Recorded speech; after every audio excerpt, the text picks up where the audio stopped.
Gadwal to మన Alampur to Gadwal పాదయాత్ర పెట్టినాం. తిరిగి దాన్ని ఎక్స్పోజ్ చేసినాం. అప్పుడు అక్కడ గొడవ చేస్తే మళ్ళీ అప్పుడు జూరాల లింక్ కెనాల్ని మొదలుపెట్టింది చంద్రబాబు నాయుడు.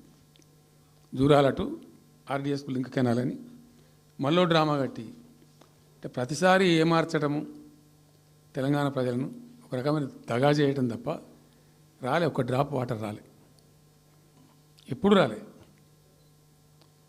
సరే కొట్లాడుతూ పోయినాం, ప్రజలు బాగా కలిసి వచ్చిండ్రు, సందర్భం కలిసి వచ్చింది, తెలంగాణ అదృష్టం బాగుంది, తెలంగాణ రాష్ట్రం ఏర్పడింది. ఇదంతా కూడా మీకు అన్నముందు జరిగిన చరిత్ర, ప్రతి ఒక్కరికి తెలిసిన చరిత్ర. ఇది ఏం కొత్త స్టోరీ కాదు, కల్పిత కథ కాదు, పుట్టించి చెప్పేది కాదు. పాలమూరు జిల్లా యొక్క దరిద్రం, ఆ దరిద్రంలోకి పాలమూరు నెట్టివేయబడ్డ పరిస్థితి. నేను అందుకే ఊకే మొత్తుకునేది కదా, తెలంగాణ వెనుకబడ్డ ప్రాంతం కాదు, వెనుక పడేయబడ్డ ప్రాంతం, వెనుకకు నెట్టివేయబడ్డ ప్రాంతం అని చాలాసార్లు చెప్పేది. నేను వందల ఉపన్యాసాల్లో చెప్పినాం. అది ప్రూవ్ టు బి కరెక్ట్. దాని తర్వాత ఎక్కడి దాకా పోయిన పరిణామాలంటే పాలమూరు జిల్లాలో ఎండాకాలం వచ్చిందంటే గంజి కేంద్రాలు పెట్టేది. ఏడిసినాం మేము ఒకరోజు. గంజి కేంద్రాలతోని పాలమూరు, ఎందుకంటే యువకులంతా పాపం వలస ఉన్న ముసలి వాళ్ళు చచ్చిపోడు, తిండి దొరకక దానికి గంజి కేంద్రాలు పెట్టి కమ్యూనిస్ట్ పార్టీలు వాళ్ళు వచ్చేది కొంత అడావుడు చేసి ప్రజలకు కొంత గంజి పోసే ప్రయత్నం. చివరి గంజి కేంద్రాలు పెట్టే స్థాయికి దిగజారిపోయింది పాలమూరు. కృష్ణా నది 300 కిలోమీటర్లు పారే జిల్లాలో చాలా దారుణం పోయింది. లివ్వా అంటే కేటాయింపులు ఉన్నాయి, పత ఉంది, కార్ఖానా ఉంది, అప్పర్ కృష్ణా పేరుంది, తుంగభద్ర కాలువ పేరుంది, రకరకాల భీమా ప్రాజెక్టు పేరుంది, అన్నీ ఉంటాయి. కానీ రాదు. చూడడానికి మళ్ళీ ముఖ్యమంత్రి దత్తతలో ఉంటుంది, కానీ రాదు, ఏమీ రాలే. ఇంకా అందంగా ఈ ప్రాజెక్టులను, నేను కూడా అప్పుడు తెలుగుదేశం పార్టీలో పనిచేసిన కదా, ఈ ప్రాజెక్టులకు పెండింగ్ ప్రాజెక్టులను పేరు పెట్టిన ఒక టైటిల్ గొప్పతనంలాగా పెండింగ్ ప్రాజెక్టుల జాబితాలో వాటిని తోసేసి పాలమూరున ఆ గతికి తెచ్చిండ్రు. సరే రాష్ట్రం వచ్చింది. వచ్చిన తర్వాత జరిగింది ఏంది, టోటల్గా మేము సమీక్ష చేసుకున్నాం. గోదావరి ఏంది, గొంగడ ఏంది, కృష్ణ అయింది, మనకు రావాల్సిన వాటా అయింది, దగా జరిగింది ఎక్కడ, ఎట్లా సరిదిద్దాలా, ఎట్లా మన ప్రయాణం ముందుకు పోవాలా, ఏం జరగాలి అని ఆలోచన చేసినాం. చాలా తీవ్రమైనటువంటి మదన పడ్డం. టాప్ ప్రయారిటీలో ఈ జిల్లా ఆదుకోవాలి మనం. అత్యంత భయంకరమైన కరువు ఉంది ఇక్కడ, కొంచెం లైన్లో పెట్టుకోవాలి. ఇప్పుడు మన సొంత రాష్ట్రం కాబట్టి మనకు ఆ ఇబ్బందులు ఉన్నాయని చెప్పి మా ప్రస్థానం ప్రారంభించాం. మొట్టమొదలు యుద్ధ ప్రాతిపదికన ఏవైతే పెండింగ్ ప్రాజెక్టులను పెట్టినరో వాటిని రన్నింగ్ చేసినాం. వాటిని అన్నిటికీ నెట్టెంపాడు కావచ్చు, భీమా కావచ్చు, కల్వకుర్తి కావచ్చు, అన్నిటిని కూడా బ్రహ్మాండంగా లైన్లోకి తెచ్చినాం. తెచ్చి స్టార్ట్ చేసినాం. నికరంగా 6.5 లక్షల ఎకరాలకు ఆయకట్టు తెచ్చినాం ఆ పాలమూరు జిల్లాలో. మా గవర్నమెంట్ ఉన్నప్పుడే. ఇది అక్కడ ప్రజలందరికీ తెలుసు, అందరికీ తెలుసు, ప్రతి వాళ్ళకి తెలుసు. సామర్థ్యాలు పెంచుకున్నాం కొన్ని.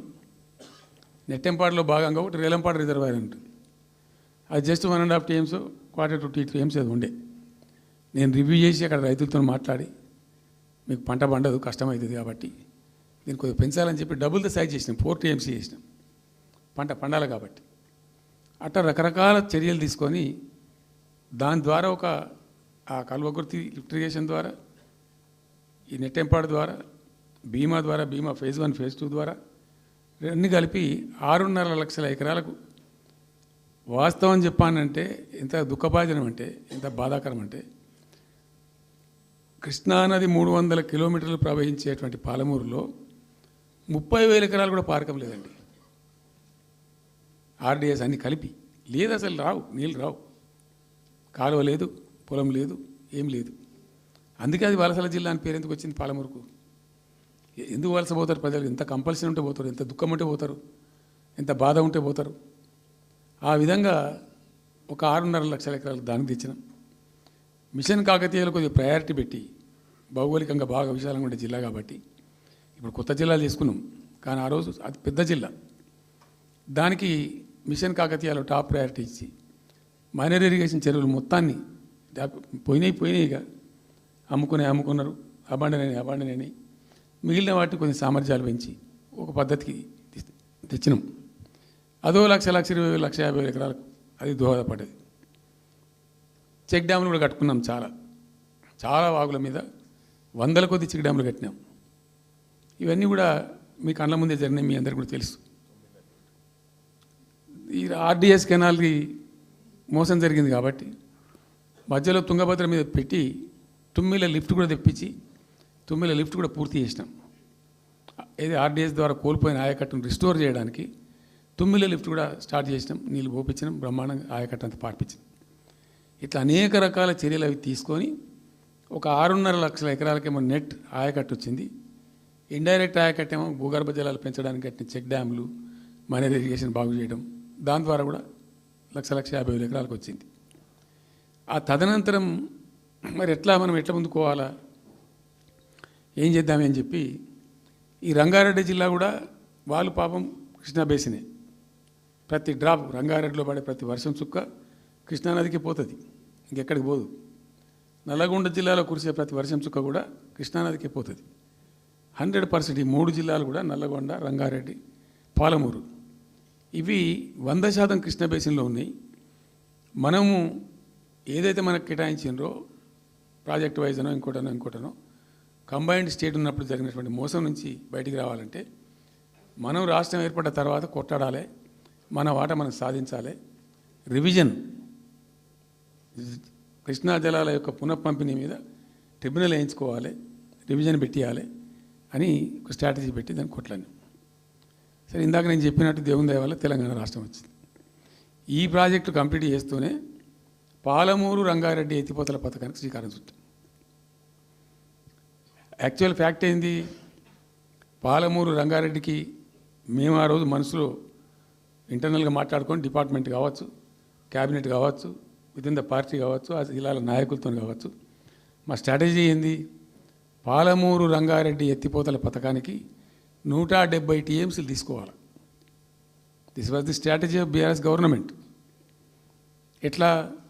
ఎక్కడి నుంచి తీసుకోవాలా, అనేక ఆంక్షలు, మాటలు బట్టి డైలాగులు, ఏపీ నుంచి వచ్చే వ్యతిరేకత, ఇవన్నిటి దృష్టిలో పెట్టుకొని ఏం చేసినాం, నికరంగా లెక్కలు తెప్పించినాం.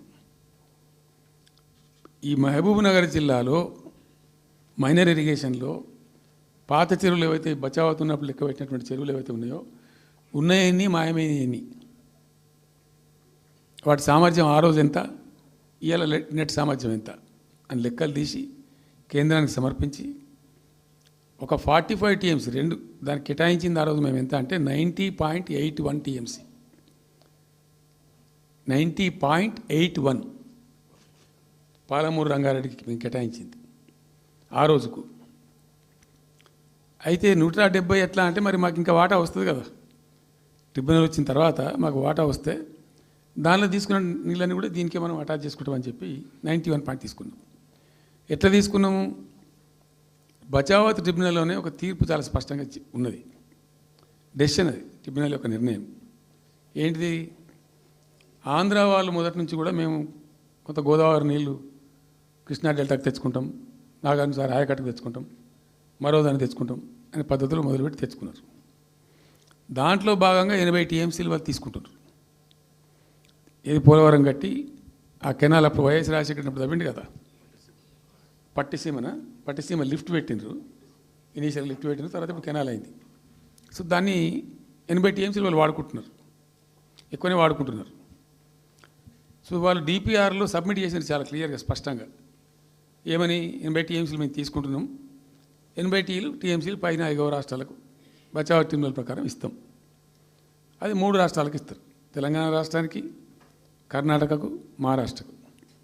తెలంగాణకు 45, వాళ్ళిద్దరు కలిపి 35, కర్ణాటకకు 21 టీఎంసీ, మహారాష్ట్రకు 14 టీఎంసీ. వాళ్ళిద్దరు కూడా వాడుకుంటున్నారు. అది కర్ణాటక వాళ్ళు ఆల్రెడీ ఆర్ యూజింగ్ 21 టీఎంసీ ఏదైతే పోలవరం నీళ్ళు అక్కడ వాళ్ళు తీసుకున్నారు కాబట్టి దాని కంపెన్సేటర్ కింద వచ్చినటువంటి దాన్ని they are using it. Right రాయాలి, మహారాష్ట్ర కూడా వాడుతున్నారు. లెక్కల్లో చూపించారు వాళ్ళు, వాళ్ళ ప్రాజెక్టుల డిపిఆర్లో వాళ్ళ లెక్కల్లో చూపెట్టిండ్రు. ఇక వాడుకోవాల్సింది వాళ్ళు మనం. సో ఆ 45 టీఎంసీ మనది ఉంది కదా, మనకు ట్రిబ్యునల్ కేటాయించిందే కదా, అప్పనంగా ఏదో వచ్చేది కాదు కదా. సో ఆ 45 ఈ మైనర్ ఇరిగేషన్ లాసెస్ 45 కలిపి 90.81 టీఎంసీలకు దాన్ని ప్రతిపాదించాం. It has a strong basis. ఏదో గాల్లే అడగోలు జమాబందీ ఎడబడతాడు చేసింది కాదు. ఒక స్పష్టమైనటువంటి విధానంతో, ఒక అవుట్లుక్తో, భవిష్యత్తు ప్రయోజనాలను దృష్టిలో పెట్టుకొని చేసినటువంటి చర్య చేసినాం. ప్రాజెక్టు 30,000 కోట్లు, 35,000 కోట్లు మంజూరు చేసినాం. అందులో 27,000 కోట్లు ఖర్చు పెట్టినాం. ఆల్మోస్ట్ దగ్గర 88